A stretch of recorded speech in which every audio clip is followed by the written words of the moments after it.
I came home unannounced, found Grandpa in ICU alone. My name is Sarah, I'm 21 years old, and I'm about to tell you how I discovered my parents posting beach selfies in Thailand while my grandfather was dying alone in the ICU. You heard that right. While Grandpa was fighting for his life on life support, my mum was uploading Instagram stories of her poolside cocktails, and my dad was bragging about their much-needed getaway. But here's the thing that'll blow your mind. What I found out about my family's inheritance will make your blood boil. See, I thought I was coming home to surprise everyone after cutting my study abroad program short. Instead, I walked into the most devastating family betrayal you could imagine. This isn't just about a home, it's about what happens when it stops feeling like one. And by the end of this story, you'll understand why sometimes the universe has a twisted way of delivering the perfect revenge. Trust me, you need to hear this until the very end because the plot twist will leave you speechless. If you haven't subscribed yet, please do so now. Let me start from the beginning. 3 weeks ago, I was sitting in a cramped dorm room in Barcelona, staring at my failed economics exam results on my laptop screen. 2 months into what was supposed to be my dream semester abroad, and everything had gone wrong. The language barrier was worse than I'd expected. I'd chosen classes way above my level, and honestly, I was homesick as hell. While my roommates were out partying every night, I was crying into my paella, wondering why I'd ever thought studying in Spain was a good idea. My parents had sacrificed so much for this opportunity. Dad worked double shifts at the warehouse, and Mom picked up weekend catering gigs just to afford the program fees. The guilt was eating me alive. I couldn't waste any more of their money on what was clearly a disaster, so I made the decision that would change everything.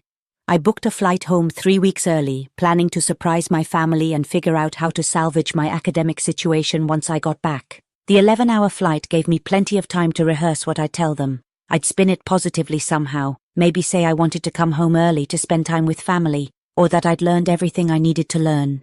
Anything but admitting I was a complete failure who couldn't handle being away from home.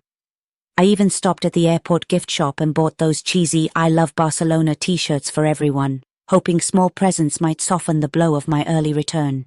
During the layover in Miami, I tried calling home to let them know I was coming, but nobody answered. I figured they were probably at work, so I decided to stick with the surprise plan. Mom always said she loved surprises, and I imagined her face lighting up when I walked through the front door with my suitcases. Maybe we'd order pizza and I could tell them about the few good parts of my trip, like the incredible architecture and that one professor who actually spoke decent English. The taxi ride from the airport felt longer than usual. Our neighborhood looked exactly the same, which was weirdly comforting after months of navigating unfamiliar Spanish streets. Mrs. Peterson was watering her garden next door, Mr. Kim was washing his car, and everything seemed perfectly normal. I was actually getting excited about sleeping in my own bed and eating Mum's cooking again. But as soon as the taxi pulled into our driveway, something felt off. Both my parents' cars were gone, which was weird for a Tuesday afternoon. Dad usually got home from his morning shift around 2, and Mum's catering business was pretty slow during weekdays. The house looked almost abandoned, with newspapers piled up on the porch and the mailbox overflowing. A sick feeling started growing in my stomach. I paid the driver and dragged my suitcases up the front steps, fishing my keys out of my backpack. The house was completely silent when I opened the door, not even the usual background noise of Mom's cooking shows or Dad's sports radio. I called out, "Surprise, I'm home," but my voice just echoed through the empty rooms. Their bedroom was neat but looked like it hadn't been slept in for days. The kitchen calendar showed nothing marked for this week, which was unusual since Mom wrote everything down religiously.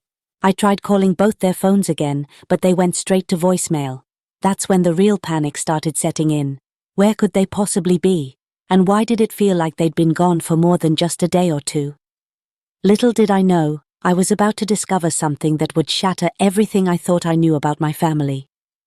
I spent the next hour going through the house like a detective, looking for any clue about where my parents had gone. The refrigerator was nearly empty, except for some expired milk and leftover Chinese takeout that looked like it had been there for at least a week. Mom never left food to go bad like that. She was obsessive about cleaning out leftovers and always kept the fridge stocked with fresh groceries. This wasn't like her at all. In their bedroom, I noticed Dad's favorite travel bag was missing from the closet, along with Mum's large suitcase.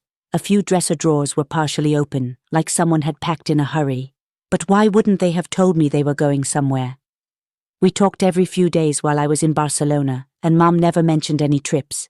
She would have been so excited to tell me about vacation plans, especially since they rarely traveled anywhere except to visit relatives. I checked their home office next, hoping to find some kind of itinerary or explanation. Mom kept everything organized in labeled folders, but I couldn't find anything about travel plans. Their passports were gone from the file cabinet though, which meant they'd definitely left the country. My confusion was turning into genuine worry now. What kind of emergency would require them to travel internationally without telling their only daughter? I tried calling my Aunt Lisa, Dad's sister, thinking maybe there was some family situation I didn't know about. Her phone rang and rang before going to voicemail. I left a message explaining that I was home early and couldn't find my parents, asking her to call me back as soon as possible. Then I tried my mom's brother, Uncle Pete, with the same result. It was like everyone in my family had simultaneously disappeared off the face of the earth. The silence in the house was starting to get to me. I kept hearing little noises and thinking someone was coming home, but it was just the air conditioning cycling or neighbors walking by outside. I'd been away for 2 months, but this felt different than just being alone. This felt abandoned. I noticed things I'd missed at first, like how the plants Mom loved so much were all drooping and brown around the edges. Some of them looked completely dead. I decided to check their social media accounts, hoping to find some explanation. Dad barely used Facebook, but Mom was always posting pictures of her cooking or sharing articles about her favorite TV shows. When I logged into Facebook on their computer, her last post was from 5 days ago, just a shared meme about coffee. Nothing about travel plans or being away from home. Dad's profile showed he'd been tagged in something from his work buddy 3 days ago, but when I clicked on it, the post was just asking if he was feeling okay since he'd missed work. By evening, I was genuinely scared. I'd called both their phones probably 20 times, left countless voicemails, and even tried texting them old photos from Barcelona, hoping to get some kind of response. Nothing. I ordered pizza for dinner, but I could barely eat it. The house felt too quiet, too empty, and too much like something was seriously wrong. I decided to stay the night and see if they came home, but sleep was impossible. Every car that drove by made me jump up and look out the window, hoping to see their headlights pulling into the driveway. I kept checking my phone, refreshing my messages, even making sure I hadn't accidentally blocked their numbers somehow. But there was nothing. No explanation, no contact, no sign of where they'd gone or when they'd be back. The next morning, I woke up on the couch with a stiff neck and the desperate hope that my parents would be in the kitchen making coffee. Instead, I found the same empty house and the same deafening silence. I was starting to panic for real now. Should I call the police? File a missing persons report? But what would I even tell them? That my parents weren't home when I surprised them with an early return from Spain? I decided to start with the neighbors. If my parents had left suddenly, someone must have noticed. Mrs. Peterson next door had lived there for 15 years and knew everything that happened on our street. She was the type of neighbor who noticed when you got a new mailbox or planted different flowers. If anyone would know where my parents had gone, it would be her. I found her in her front garden, deadheading roses like she did every morning. When she saw me walking across the yard, her face lit up with surprise. "Sarah, what are you doing home? I thought you were studying in Spain until Christmas." Her smile faded quickly when she saw my expression. I must have looked as worried and confused as I felt. "Mrs. Peterson, I came home early to surprise my parents, but they're not here. Do you know where they went? Their cars are gone and it looks like they've been away for several days." I tried to keep my voice steady, but I could hear the anxiety creeping in. Her face changed completely. The friendly, neighborly expression was replaced by something much more serious and sad. She set down her gardening shears and took off her gloves slowly, like she was buying time to figure out what to say. "Oh, honey, you don't know." It wasn't a question. My stomach dropped. "Know what?" "Mrs. Peterson, please. I've been trying to reach them since yesterday and I can't find them anywhere. What's going on?" I could feel my voice getting higher and more frantic. She gestured toward her porch, and we sat down on her wicker chairs. She reached over and took my hand, which scared me even more. "Sarah, your grandfather had a stroke 4 days ago, a massive one. He's been in the intensive care unit at General Hospital ever since." The words hit me like a physical blow. "Grandpa? But why didn't anyone call me? Where are my parents?" Even as I asked, Pieces were starting to fall into place. The missing suitcases, the passports, the fact that they'd been gone for days. Mrs. Peterson's expression grew even more troubled. Well, that's the thing, honey. Your parents left for Thailand 2 days after it happened, said they'd been planning the trip for months and couldn't get refunds on their flights. She paused, clearly uncomfortable with what she was telling me. I saw them loading their suitcases into a taxi Wednesday morning. I felt like I'd been slapped. They left? While Grandpa was in the ICU? I couldn't process what she was saying. My parents, who raised me to always put family first, had abandoned my grandfather in his darkest hour to go on vacation. I've been checking on your house, picking up the mail and newspapers. I assumed they told you what was happening. Mrs. Peterson looked genuinely distressed. Your grandfather was asking for them the first day he was conscious. The nurses said he kept saying, "Where's Johnny? That's your dad, right?" I nodded numbly. Johnny was what Grandpa had always called my dad. Is he okay? Is Grandpa going to be okay? I don't know, sweetie. I haven't heard any updates since Tuesday. You should probably get to the hospital. She squeezed my hand. I'm so sorry you're coming home to this, and I'm sorry your parents didn't handle this better. I stood up on shaky legs, my mind reeling. My parents had left their dying father to go on vacation. What kind of people did that? The 20-minute drive to General Hospital felt like hours. My hands were shaking so badly I could barely grip the steering wheel of my old Honda. I'd called ahead to find out what room Grandpa was in, and the nurse's tone had been gentle but serious when she gave me directions to the ICU. Are you family? She'd asked. When I said I was his granddaughter, there was a pause before she said, He'll be so happy to see you. The intensive care unit was exactly like you see in medical dramas on TV, except somehow more sterile and frightening in real life. The smell of disinfectant mixed with something else I couldn't identify, and the constant beeping and humming of machines created a soundtrack I'll never forget. I found Grandpa's room and stopped dead in the doorway. He looked so small in that hospital bed, surrounded by tubes and wires and machines I didn't recognize. His face was pale and drawn, and there was a breathing tube taped to his mouth. The steady beep of the heart monitor was the only thing that told me he was still alive. This was the man who taught me to ride a bike, who took me fishing every summer, who never missed a single one of my school plays or soccer games. Seeing him like this broke something inside me. I pulled a chair close to his bed and took his hand. It felt cold and fragile, nothing like the strong hands I remembered from my childhood. Hey Grandpa, it's Sarah. I'm here now. I didn't know if he could hear me, but I kept talking anyway, telling him about Barcelona and how I'd come home early, how much I'd missed him. A nurse came in to check his vitals and smiled sadly when she saw me. You're Sarah? He's been asking for you. Well, when he was more awake yesterday. She adjusted something on one of the machines. Are you the only family member here now? I felt ashamed to answer. My parents are... They're traveling. They don't know I'm home yet. It was a lie, but I couldn't bring myself to tell this kind woman that my parents had abandoned their dying father for a vacation in Thailand. That's too bad. He really could use the company. Recovery from strokes like this is tough, and having family around makes such a difference. She paused at the door. The doctor should be doing rounds in about an hour if you want to stick around to talk to him. After she left, I sat there holding Grandpa's hand and trying to process everything that had happened in the last 24 hours. Yesterday at this time, I was on a plane thinking my biggest problem was explaining why I'd failed my classes in Spain. Now I was sitting in an ICU and my parents were posting vacation photos while their father fought for his life. I pulled out my phone and finally worked up the courage to check my parents' social media accounts. What I found made my blood run cold.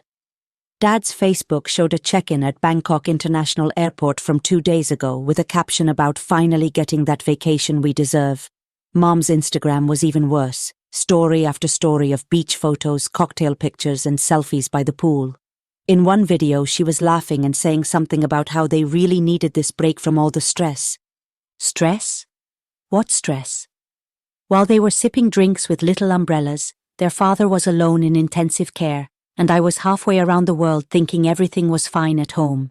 The betrayal felt like a physical weight on my chest. How could they do this?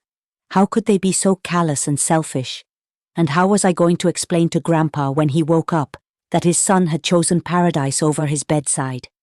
I couldn't stop scrolling through their posts. It was like picking at a wound that wouldn't heal, but I had to see just how deep their betrayal went. Mom's Instagram stories from the past 4 days told a complete narrative of selfish indulgence while Grandpa lay dying. There she was on Tuesday, the day after his stroke, posting a boomerang of her packing her suitcase with the caption, "Finally, time to relax." Wednesday showed airport selfies with Dad, both of them grinning like teenagers, with hashtags like #vacation-mode and #much-needed. Thursday was beach photos and a sunset dinner at some expensive resort restaurant. But it was Friday's posts that made me physically sick. While I was flying home in a panic, not knowing what I'd find, Mom was posting a video of herself getting a couple's massage with Dad. "Living our best life," she captioned it, with a heart emoji. In the background, you could hear her laughing about how they should do this more often. That was yesterday. Yesterday when Grandpa was alone in the ICU asking for his son. Dad's Facebook wasn't much better. He'd shared a photo of their hotel room overlooking the beach with a long caption about how hard they'd been working and how they deserved this break. He thanked several friends who'd commented with jealous reactions and heart emojis. One of his co-workers had commented, "You guys look so happy, enjoy every minute," and Dad had replied, "Thanks man, we're never coming home." The most damning post was from this morning. Mom had uploaded a whole album titled Paradise Found, with dozens of photos from their trip so far. Pictures of them snorkeling, eating fancy seafood, lounging by the pool, exploring temples, shopping in markets. In every single photo, they looked completely carefree and blissful. There wasn't a hint of worry or sadness or guilt on their faces. These were not the faces of people whose father was fighting for his life. I screenshot every single post, though I'm not sure why. Maybe I needed proof that this was really happening, that my parents were really this heartless. As I saved each image, I felt my shock transforming into something much hotter and more dangerous. This wasn't just neglect or poor judgment. This was a conscious choice to prioritize their own pleasure over their family's crisis. The comments on their posts made it even worse.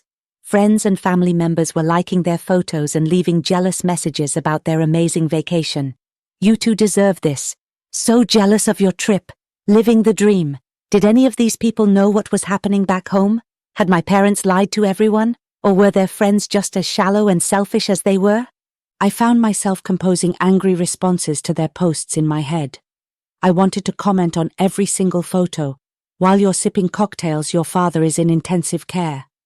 I wanted to share their posts with captions explaining exactly what kind of people abandon their dying parent for vacation photos. But I stopped myself. Not yet. I needed to think this through. Sitting there in that sterile hospital room, listening to the steady beep of Grandpa's heart monitor, I felt something shift inside me. The naive daughter who'd been worried about failing a few classes in Spain was gone. In her place was someone harder, angrier, and much more determined. My parents thought they could have their cake and eat it too. They thought they could abandon their responsibilities and still come home to play the role of loving family members. They were about to learn how wrong they were. I pulled up their contact information and started typing a message that would ruin their perfect vacation. It was time they knew their secret was out, and their day of reckoning was coming. I tried calling them first, but of course their phones were turned off. They were probably lounging by the pool without a care in the world, not wanting to be bothered by reality back home. So I sent a text message instead, short and to the point. "I'm home early from Barcelona. I'm sitting in the ICU with Grandpa. We need to talk, now." Then I waited. It took 3 hours for them to respond. 3 hours during which I sat with Grandpa and watched his chest rise and fall with the help of machines. When my phone finally buzzed with an incoming video call, I felt my heart rate spike with anger. I answered on the second ring. Mom's face appeared on the screen, tanned and relaxed, with what looked like a tropical drink in her hand. I could see Dad in the background, shirtless and clearly by a pool. "Sarah, honey, what a surprise. What are you doing home so early?" She was using that fake cheery voice she put on when she was trying to avoid serious conversations. What am I doing home? I couldn't believe what I was hearing. "Mom, Grandpa had a stroke. He's been in intensive care for 4 days. Where the hell are you?" Her smile flickered for just a moment before she composed herself again. "Oh, honey, we know about Grandpa. It's terrible, really it is. But there was nothing we could do, and this trip was planned for so long, and the tickets weren't refundable." She was actually trying to justify this to me. Dad moved into the frame then, and I could see he was sunburned and holding a beer. "Sarah, you have to understand. We saved for this trip for 2 years. Your grandfather wouldn't want us to waste all that money. He's getting the best care possible." "Are you kidding me right now?" I could feel my voice getting louder, and a nurse walking by glanced into the room. "Dad, your father is dying. He's been asking for you. The nurses told me he keeps asking where you are." "Look, Sarah," Mom said, her fake cheerfulness finally cracking. "You weren't supposed to be home for 3 more weeks. We thought we could handle this family situation and still salvage our vacation. We've been working so hard and we really needed this break." "Family situation?" I was incredulous. "His stroke is a family situation? What's wrong with you people?" Dad set down his beer and tried to look serious, but the effect was ruined by his tropical shirt and the resort pool clearly visible behind him. "Sarah, you're being dramatic. Your grandfather is stable. The doctors said it could be weeks before they know the full extent of his recovery. Were we supposed to sit in a hospital room for weeks doing nothing?" "Yes," I shouted, not caring who heard me now. "Yes, that's exactly what you're supposed to do. He's your father. This is what families do." Mom's expression hardened. "Don't take that tone with us, young lady. We're doing the best we can in a difficult situation. We'll be home in a few days, and then we can all deal with this together." "A few days? Your vacation is more important than your father's life?" I was shaking with rage now. "Sarah, you're being unfair," Dad said. "We've been planning this trip for months. The resort is non-refundable, the flights were non-refundable. We would have lost thousands of dollars. And Grandpa might lose his life," I screamed into the phone. There was a long, uncomfortable silence. In the background, I could hear other resort guests laughing and splashing in the pool. Finally, Mom spoke, and her voice was cold now. "We'll be home Sunday. We can discuss this then like adults." "Like adults?" I laughed bitterly. "Adults don't abandon their dying parents for vacation photos, Mom." Dad ended the call without another word. I stared at the blank screen, my whole body trembling with fury and disbelief. They'd actually tried to justify it. They'd looked me in the eye, virtually, and tried to make me believe that money was more important than family, that their comfort mattered more than their father's life. After that disastrous phone call, I made a decision that would change everything. If my parents wanted to play the role of absent children, then I would step up and be the family member Grandpa deserved. I marched down to the hospital's administrative office and had myself listed as his emergency contact and medical proxy. The social worker was surprised when I explained that I was his granddaughter and the only family member currently available, but she helped me fill out all the necessary paperwork. "Are your parents planning to return soon?" she asked gently, clearly sensing there was more to the story. "They're traveling internationally and can't get back immediately," I said, which was technically true even if it omitted the whole ugly truth. I wasn't ready to air our family's dirty laundry to strangers, not yet anyway. I moved into Grandpa's house that night. It felt strange being in his space without him there, but someone needed to take care of things. The mail was piling up, the plants were dying, and there were medical bills that needed attention. I found his address book and started making calls to relatives, explaining the situation in carefully neutral terms. "Grandpa had a stroke, he's in intensive care, and I'm home from Spain early to help coordinate his care." My Aunt Lisa was the first to arrive. She drove 3 hours from Pittsburgh as soon as I called, bringing groceries and a casserole that we ended up eating in the hospital cafeteria.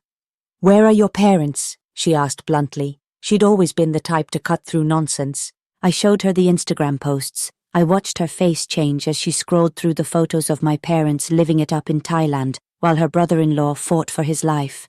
"Those selfish bastards," she said finally, and I felt validated for the first time since this nightmare began. "Don't tell Grandpa," I begged her. "If he wakes up, I don't want him to know they chose vacation over him." But I was documenting everything.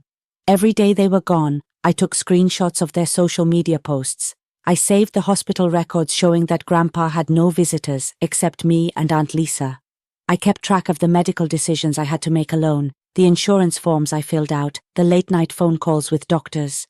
I wasn't sure why I was building this evidence file, but something told me I'd need it later.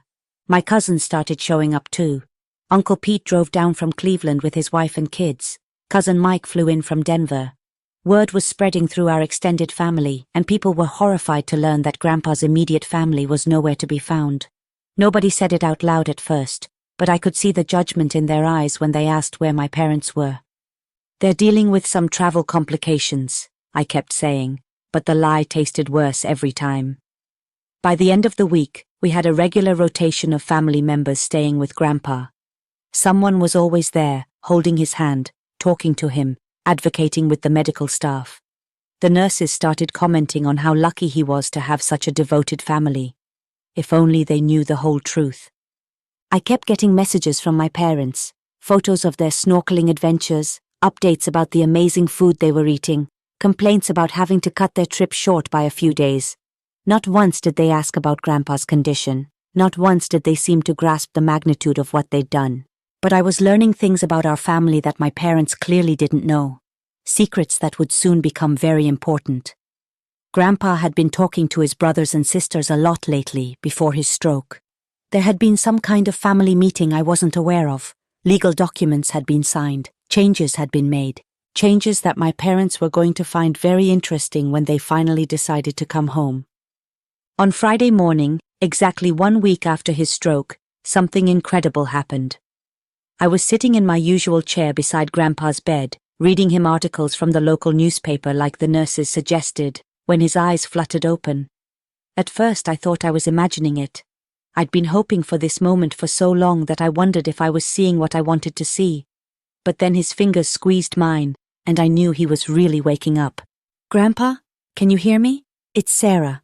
My voice was barely a whisper because I was afraid if I spoke too loudly, he might slip back into unconsciousness. His eyes focused on my face, and I saw recognition there. He tried to speak, but the breathing tube made it impossible. I pressed the call button for the nurse, my heart racing with excitement and relief. Within minutes, the room was filled with medical staff checking his vitals and assessing his responsiveness. Dr. Martinez, his neurologist, looked genuinely surprised and pleased. "This is remarkable progress," she told me after examining him. "We weren't expecting consciousness this soon, and he's showing good cognitive responses. We'll need to run some tests, but this is very encouraging." It took several hours to remove the breathing tube and get Grandpa stable enough for conversation. His voice was hoarse and weak, but his mind seemed clear. The first coherent words he spoke broke my heart and filled me with rage all over again. "Where are John and Margaret?" He was asking for my parents, using their formal names like he always did when he was serious. I had dreaded this moment all week. How do you tell someone who just survived a massive stroke that their own son abandoned them for a beach vacation? I took his hand and tried to find the right words. They had to travel for work, Grandpa, but I've been here every day, and Aunt Lisa and Uncle Pete have been visiting. Everyone's been so worried about you." His brow furrowed, and I could see he was trying to process this information. "Travel? During my—" He paused, struggling to find the word. "During my sickness?" "Don't worry about that right now," I said quickly. "The important thing is that you're awake and getting better. The doctors say you're making amazing progress." But Grandpa wasn't easily distracted. Even weakened by his stroke, he was still sharp. "Sarah, how long have I been here?" "A week," I admitted. "And John hasn't come to see me in a week?" The hurt in his voice was devastating. I couldn't lie to him anymore. "Grandpa, they went to Thailand. They left 2 days after your stroke for a vacation they'd planned. They said they couldn't get refunds on their tickets." The silence that followed was deafening. I watched his face go through a range of emotions: confusion, disbelief, and then something that looked like deep, profound sadness. Not surprise, I realized. Sadness, but not surprise. "I see," he said finally, his voice barely audible. "Grandpa, I'm so sorry. I wanted to tell you they were stuck somewhere, or that there was some emergency, but I can't keep lying to you. They chose to go on vacation while you were fighting for your life." He closed his eyes for a long moment, and I was terrified that the shock might be too much for his recovering brain. But when he opened them again, there was something different there. A resolution I hadn't seen before. Sarah, I need to tell you something important. Before my stroke, I made some changes to my legal affairs. Changes that your parents don't know about yet. His voice was getting stronger, more focused. I had a feeling something like this might happen someday. Your father has always been selfish, but I hoped that when it really mattered, he would choose family over himself. What kind of changes? I asked, though something told me I already knew this was connected to what I discovered at his house. We'll talk about that when I'm stronger. But Sarah, I want you to know that what you've done this week, staying with me, taking care of everything, it means more than you'll ever know. You've shown me what real family looks like. 3 days later, when Grandpa was strong enough for longer conversations, he asked me to close the door to his hospital room. Aunt Lisa had just left after her daily visit, and we were alone for the first time since he'd regained full consciousness. There was something in his expression that told me this was going to be a serious conversation. Sarah, before my stroke, I did something that I thought was the right thing to do at the time. Now I'm not so sure.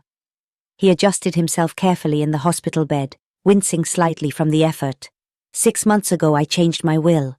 I felt a chill run down my spine. Changed it how? I left everything to your parents. The house, my savings, my life insurance policy, everything. I cut out Lisa and Pete and my other children completely. He paused, watching my reaction. I did it because your father came to me crying about how hard things had been, how they'd struggled to pay for your college, how they were worried about retirement. My mouth fell open. This was not what I'd expected him to say. You left everything to Mom and Dad? I felt guilty, you see. Your father always claimed I was too hard on him growing up, that I favored his siblings. He said I owed him for all the years he felt like I didn't love him enough. Grandpa's voice was heavy with regret. So I decided to make it up to him. I thought if I left him everything, it would prove once and for all that he was important to me. I couldn't believe what I was hearing. But Grandpa, that's not fair to Aunt Lisa and Uncle Pete. They've always been there for you. I know that now, he said sadly. Lisa comes to see me every week. Pete calls me every Sunday. They remember my birthday. They invite me to family gatherings. They actually care about my life. But your father only calls when he needs something, and your mother barely tolerates my presence at holidays. The pieces were starting to fall into place. Is that why Dad has been acting differently lately? He knew about the will change. Grandpa nodded. I told him about it 3 months ago. I thought it would make him happy, make him want to spend more time with family. Instead, it seems like he started treating me more like an investment than a father. His voice turned bitter. And now I know exactly what I'm worth to him. What do you mean? Sarah, think about it. Your parents knew I'd left them everything.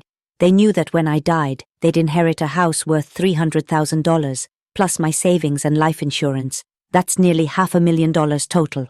He looked directly at me. And they still chose a vacation in Thailand over being with me when I was dying. The full horror of the situation hit me. It wasn't just that my parents had abandoned him for a vacation. They'd abandoned him knowing that he'd recently made them his sole heirs. They'd calculated that he would probably survive without them there, and their vacation was more important than being present for the man who was about to make them wealthy. That's disgusting, I said, feeling sick to my stomach. It gets worse, Grandpa continued. Do you know why your father was so concerned about money lately? Why he was working double shifts and your mother was taking extra catering jobs? I shook my head, though I was starting to guess. They'd already started spending money they didn't have, assuming they'd inherit from me soon. Your father bought a new truck last month that he can't afford. Your mother has been talking about renovating their kitchen. They've been living like my death was just a matter of time. I felt dizzy with disgust and anger. My parents hadn't just abandoned their dying father, they'd essentially been counting on his death to solve their financial problems. And when the moment came, when he needed them most, they'd chosen a luxury vacation over basic human decency. What are you going to do? I asked quietly. Grandpa smiled for the first time since waking up, and there was something almost predatory in that smile. I'm going to show them what family really means. Over the next few days, I became obsessed with documenting everything my parents had done. I wasn't sure exactly what Grandpa was planning, but I wanted to make sure we had irrefutable proof of their behavior when the time came. I created a detailed timeline starting from the day of Grandpa's stroke, with screenshots of every social media post, every hospital record, and every piece of evidence that showed their abandonment. I started with the hospital documentation. The nurses helped me get copies of the visitor logs, which showed that in the first week after his stroke, Grandpa's only visitors were me, Aunt Lisa, Uncle Pete, and several other relatives. Under the section for immediate family, there were blank lines day after day where my parents' names should have been. I also got copies of the medical proxy forms I'd filled out, showing that I'd been the one making his medical decisions because his son was unavailable. The social media evidence was even more damning. I organized their posts chronologically, showing the timeline of their vacation against the timeline of Grandpa's critical condition. Tuesday, the day after his stroke, Mum posted about finally getting to relax. Wednesday, while he was on life support, they were taking selfies at the airport. Thursday, when the doctors weren't sure if he'd regain consciousness, they were snorkeling and posting videos about living their best life. The contrast was sickening, but it was also perfect evidence of their priorities. I also documented all the family members who had stepped up.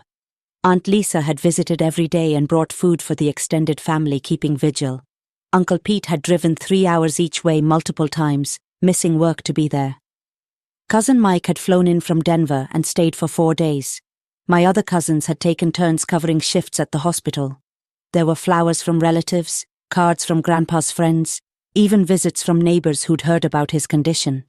Everyone had come through except the 2 people who mattered most. But the most devastating evidence came from Grandpa himself. When he was feeling stronger, I asked him to record a video message on my phone. He was sitting up in his hospital bed, looking frail but alert, and he spoke directly to the camera. "My name is Robert James Miller, and I'm 78 years old. 8 days ago, I suffered a massive stroke and nearly died. During the most critical period of my recovery, when doctors weren't sure if I would survive, my son John and his wife Margaret were on vacation in Thailand. They knew about my condition, they knew I was in intensive care, and they chose to continue their vacation rather than be with me. Meanwhile, my granddaughter Sarah came home early from her studies abroad to take care of me, and my other children have been here every day. I want this recorded so there's no question about what happened during this time." The video was heartbreaking, but also powerful. Here was a man who just survived a life-threatening medical emergency, speaking calmly and clearly about his son's betrayal. There was no anger in his voice, just profound sadness and disappointment. I also gathered the financial evidence that Grandpa had mentioned. He helped me access his banking records, which showed the money transfers he'd made to help my parents over the past year. There was the $5,000 he'd lent Dad for the truck down payment, the $3,000 he'd given them when Mom's catering business had a slow month, and smaller amounts for various family expenses. He'd been supporting them financially while they waited for their inheritance. The final piece of evidence was the most important: documentation of the will change. Grandpa had his lawyer send over copies of the legal documents showing that he had indeed left everything to my parents just 6 months ago. This proved they knew exactly what they stood to inherit when they made the choice to abandon him. By Sunday morning, when my parents were finally scheduled to return from their paradise vacation, I had built an airtight case that would destroy any attempt they might make to justify their behavior. They had no idea what was waiting for them at home.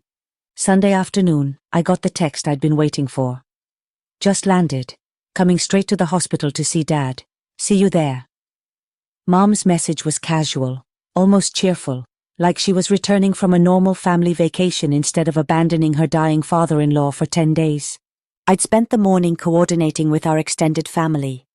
Aunt Lisa, Uncle Pete, and 5 of my cousins were all at the hospital when my parents arrived, tanned and relaxed, carrying duty-free shopping bags and looking like they'd stepped off a cruise ship commercial. Dad was wearing a new Hawaiian shirt that still had the tags on it. "Dad, oh my God, you look so much better." Mom rushed into the room with theatrical concern, as if she'd been desperately worried the entire time. She leaned down to hug Grandpa, who remained stiff and unresponsive in her embrace. "We got here as fast as we could," Dad said, which was particularly galling since they'd been gone for 10 days and had only cut their vacation short by 2 days. "How are you feeling, Dad? The doctors say you're making great progress." The room was silent except for the beeping of medical equipment. My relatives stood around the walls like a jury, their faces cold and judgmental. My parents seemed oblivious to the tension, chattering about their delayed flights and lost luggage as if this was a normal family gathering. "Where were you?" Grandpa's voice was quiet but clear. Mom and Dad stopped mid-sentence. "What do you mean, Dad? We were in Thailand, remember? We told you about the trip before we left." Dad's voice had that defensive edge it got when he was caught in a lie. "I had my stroke on Monday. Today is Sunday. You've been gone for 10 days while I was dying." Grandpa's words hit the room like a physical blow.